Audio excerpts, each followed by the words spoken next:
Now, if you've just joined us, here's what's making news this Sunday, the 25th of March.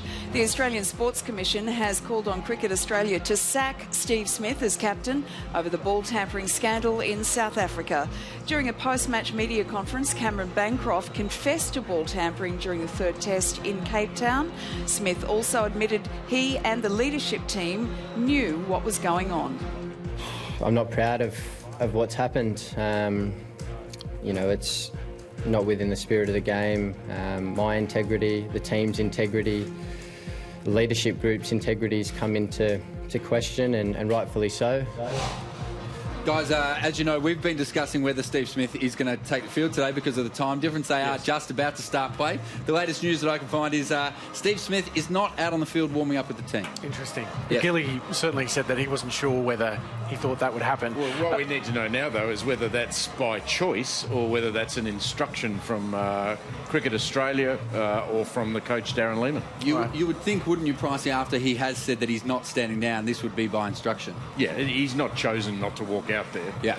Well, the other player, of course, caught up in all of this, and on camera is Cameron Bancroft. He's sheepishly owned up to tampering with the ball. Take a look at this.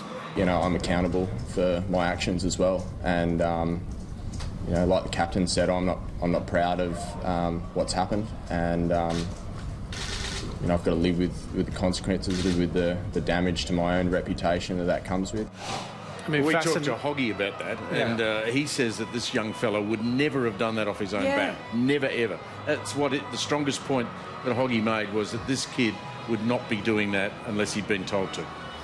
Well, Steve Smith was there, and Steve Smith actually seems to be copping most of the heat. Of course, as Australian captain, that is such a revered position, not just in Australian sport, but in Australian society. And one of the things that I keep seeing people talking about is parents. How do they explain this to their kids, that the Australian cricket captain seems to be a cheat, as does the team?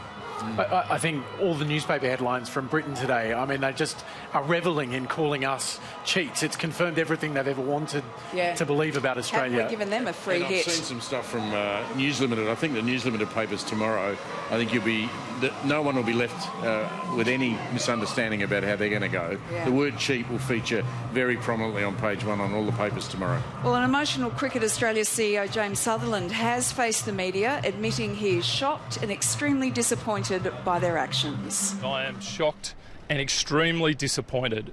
But my job right now is to understand the facts and then to make decisions accordingly. There is an element of process, and I know people want to know more and they want to know what decisions are being made, but there is an element of responsibility to understand the facts. That's a frankly remarkable way to put this situation in terms of decision-making from Cricket Australia, because the facts are known.